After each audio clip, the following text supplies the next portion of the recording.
I've got intro music for you, sir.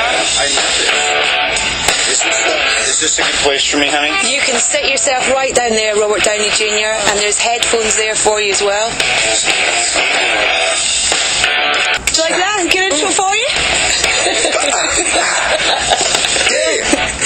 Bring it. Thank you so much for coming in, sir. It's a pleasure.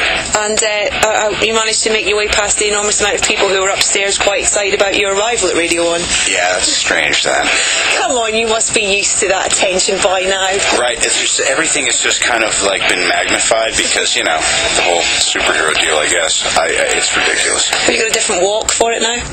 Not really. A different switch.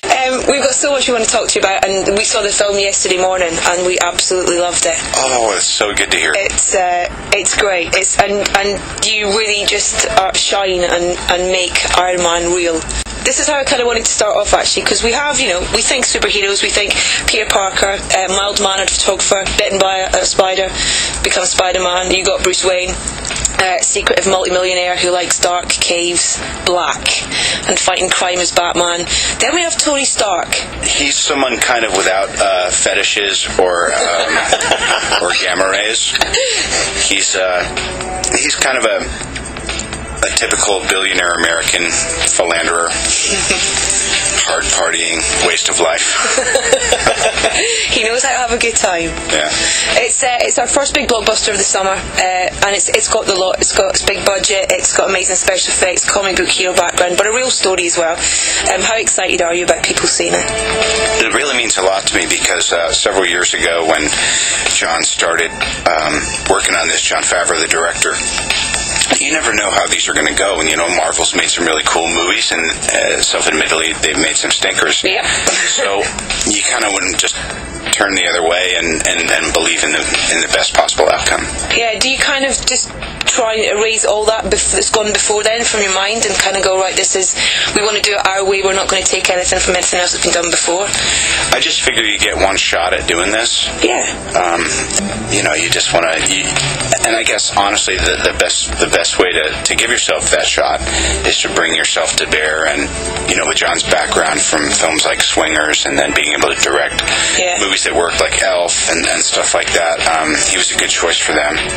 And then he and I just wound up having a really good time and working real hard, and we took it really seriously. I mean, you'd have thought we were doing Shakespeare.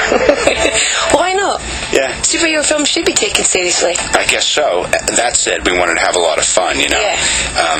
We're both big fans of what Nolan did with reinvigorating the Batman franchise, and we thought, you know, we certainly can't try to follow in his steps, which is kind of a very dark and complex version, which is, I think, what makes it so cool and why I'm looking forward to seeing Dark Knight. So literally, we went the other way. We did kind of light and simple. Yeah. Then again, the characters are complex, so we thought maybe that would play nicely against the underbelly of the story. Yeah. Did you ever see yourself in your career playing, you know, being a superhero, being in this type of blockbuster film? Well, when they were casting, initially I certainly did, and they didn't.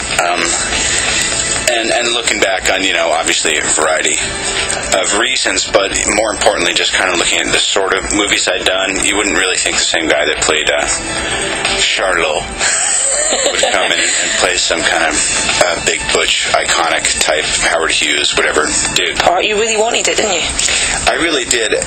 As much as for any other reason is that, you know, I was 41. I turned 42 while we were shooting it. I just had my birthday a couple of weeks ago. So Happy birthday. Thank you. I'm 43 now, and like, you know, the clock is definitely running out on the span of time when I can do these without having it be ridiculous. Why not? Why not have a superhero with his free? Old people can be superheroes too. Yeah. Do you know what I'm saying? Stop being ageist with superheroes. We had Supergran. Have you heard of Supergran? She's a Scottish lady who was a superhero. She used to fight people with a walking stick. I'm going to take off this colostomy bag and wreak havoc on you. Why the hell not? I wanted to ask you about your screen test, because just reading interviews and stuff with you, I read a really great bit of you saying, I know how to prepare for a screen test, but I didn't even imagine you'd have to screen test for it.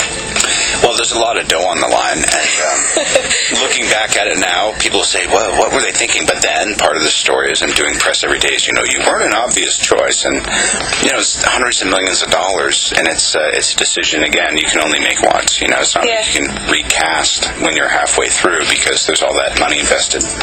What did you have to do for your screen test then? Well, I did it to the exclusion of everything else, and at certain times my wife and kid or my friends just thought I had gone bonkers on the natch. Because I think there's kind of a magical element to creating opportunities for yourself. And that said, I got my little McMerlin on, and I was just thinking, and then there's just the work of it. You're studying the text, you're thinking about other things you can do, you're trying to get in shape so you look a certain way, you're trying to, pick out the right junk to wear so you look a certain way. Yeah, right. Sorry to be brutally honest, but you are a bit of a movie legend. I mean, looking back on yours, this is a bit like This Is Your Life now, sorry about it. Since 1996 or something, it's the only year since 1983 that you haven't released a movie. That's pretty spectacular. Wow. Did you know that? I knew I was probably in jail most of that year. Is there a movie you're most proud of over the years? Well, I'm kind of like the mom who every time she has a kid, she swears she won't again, and then gets pregnant, and then sees it and loves it. And so, Iron Man is very much on my mind right now. But the only other thing I ever screen tested for was Chaplin, and it's kind of funny how that circle came around. And I've been thinking about Attenborough a lot, knowing I was coming here, and we've been wanting to get in touch and stuff. And I don't know, I just kind of, you reflect, you look back, I'm thinking about how much I learned from him and how much I was able to kind of bring to bear later on. Talking about learning things, Jon Favreau, you mentioned earlier and stuff, I think he's just amazing. I'm a massive fan of Elf and his acting work as well, but you must have kind of known you were on a winning formula when you kind of have him involved. Yeah, but at the same time, you never know until you know. Like someone might seem like they're going to be a great kisser, and then you can't wait to get out of the room once it starts. Did I miss that part of the movie? Not that John and I were interesting rehearsal process we had. I adore him, and literally, Tony Stark is every bit as much a combination of his proclivities as they are mine. Yeah, I can see that. An amalgamation of the two of you. What would you say Iron Man's been the most demanding role for you in terms of physically? Yeah, I guess. I mean, and I didn't really think it would be, because you look at the script and it goes, Tony trends this, his gantry fits the suit around him.